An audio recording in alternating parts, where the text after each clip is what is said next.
नमस्कार दोस्तों, horror tales के एक नए एपिसोड में आप सभी का स्वागत है। मेरा नाम नवीन है और मैं राजस्थान का रहने वाला हूँ। कुछ समय पहले मेरे पिता का देहांत हो गया, जिसके बाद हम लोग उस घर को छोड़कर आभानेरी गांव पहुँच गए। आभानेरी में मैंने अपने बचे हुए कुछ पैसों से एक पुराना घर खरीदा। वैसे तो आभानेरी गांव काफ़ी ज़्यादा फेमस है, क्योंकि यहाँ की बाहुली बहुत ही पसंदीदा मानी जाती है। लेकिन जो घर हमने खरीदा था वो हमें काफ़ी कम दाम में मिल गया था। मेरी एक छोटी सी दुकान है और पिताजी के जाने के बाद मेरे ऊपर घर की जिम्मेदारियाँ कुछ ज़्यादा ही थी। मैं हर सुबह अपने दुकान चला जाया करता था और रात होने के बाद ही आया करता था। मैं अपने नए घर से खुश था। ऐसे ही एक रात जब मैं दुकान से थक कर वापस लौटा तो मैंने अपने सोने के लिए खटिया छत पे लगा ली। वैसे भी राजस्थान में गर्मियाँ सबसे ज़्यादा होती हैं। मैं खाना खाकर छत पे चला गया। चादर डालते ही मैं नींद की बाहों में था। अगली सुबह जब मैं उठा तो मेरे मुंह पर मेरा चादर था।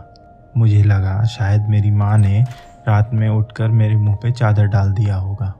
दूसरे दिन जब मैं फिर सोने गया तो मेरे साथ फिर से यही घटना हुई, क्योंकि मैं चादर को अपने सीने तक ही रखता हूँ।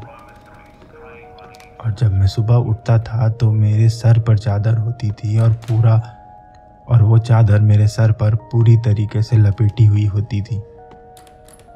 जब 2-3 दिन मेरे साथ ऐसा ही हुआ तो मैंने ये बात अपनी माँ से कही। मेरी माँ ने मुझे अकेले छत पर सोने से मना कर दिया, लेकिन गर्मी इतनी ज़्यादा थी कि रूम में नींद नहीं आती थी। तभी चौथे या 5वें दिन जब मैं सोने गया तो कुछ देर बाद मुझे ऐसा एहसास हुआ किसी ने खटिए पर ज़ोर से धक्का मारा हो। मेरी नींद टूट चुकी थी। अचानक थोड़ी देर के बाद 3 बच्चों के खेलने की आवाज़ें आने लगी।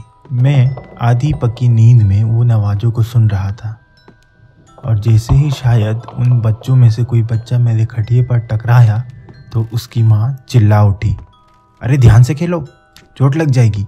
मुझे ये आवाज़ जानी पहचानी बिल्कुल नहीं लगी, क्योंकि मेरे घर में ना ही कोई बच्चा है और ना मेरी माँ इस तरह से बोलती है।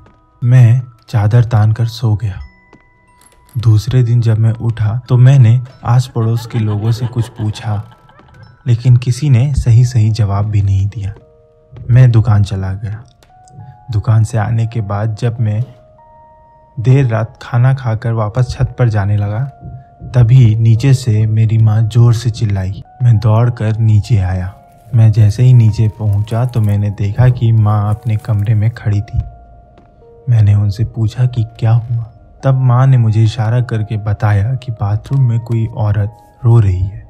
मैं जब वहाँ गया तो देखा एक औरत अपने चेहरे को घुटनों के बीच छुपा रो रही थी। मैंने उसे आवाज़ दी, अरे कौन हो, जाओ यहाँ से, ये हमारा घर है, तुम यहाँ कैसे आ गई। वह औरत कुछ भी जवाब देने को तैयार ना थी, वो बस रोए जा रही थी। मैं जैसे ही उसकी ओर बढ़ा तो माँ ने मेरे कंधे पे हाथ रखा और उन्होंने कहा कि तुम रुको, मैं पूछ कर आती हूँ। वो गई और उस औरत के कंधे पर जैसे ही हाथ रखा और पूछा कि तुम कौन हो, उस औरत ने अपना चेहरा उठाया। वह बिल्कुल काला पड़ा चेहरा था, जिसे देखकर मेरी माँ एकदम से चिल्लाकर पीछे हट पड़ी। मैं माँ को पकड़कर घर के बाहर भाग आया।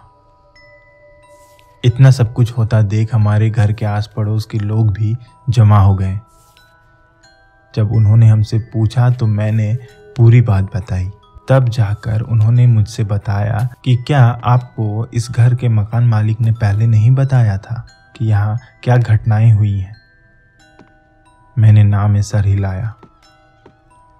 फिर मेरे पड़ोसियों ने बताया कि इस घर में एक औरत और उसके 3 बच्चों को रात में मार दिया गया था, जिसके बाद से हमें हर वक्त रात में उन 3 बच्चों की खेलने की आवाज़ और उसकी माँ सुनाई देती है। यह घर बिल्कुल ही भुतहा हो चुका है। वह आपको कुछ करेंगे नहीं, लेकिन अपनी मौजूदगी आपको हर समय बताते रहेंगे। यह सुनकर मैं और मेरी माँ बहुत डर गए थे। मेरे पास इतने पैसे नहीं थे कि मैं तुरंत ही घर बदल लूं। मैं और मेरी माँ ने डिसाइड किया कि कुछ दिनों तक इसी घर में रहेंगे, उसके बाद इस घर को बदल देंगे। ठीक 1 से 1.5 महीने के बाद मैंने बैंक से उधार लेकर एक नया घर लिया और वह 1 महीना जो हम लोगों के साथ बीता, हमें ना चाहते हुए भी उन भूतों के साथ 1 महीने गुजारने पड़े। हमारे उस घर को खाली करने के बाद आज तक वह घर उसी तरह वीरान पड़ा है। कोई भी उस घर में जाने की हिम्मत नहीं करता। तो ये थी आज की कहानी। आपको हमारी कहानियाँ कैसी लगती हैं हमें कमेंट करके ज़रूर बताएं। हमारे चैनल को सब्सक्राइब करें। धन्यवाद।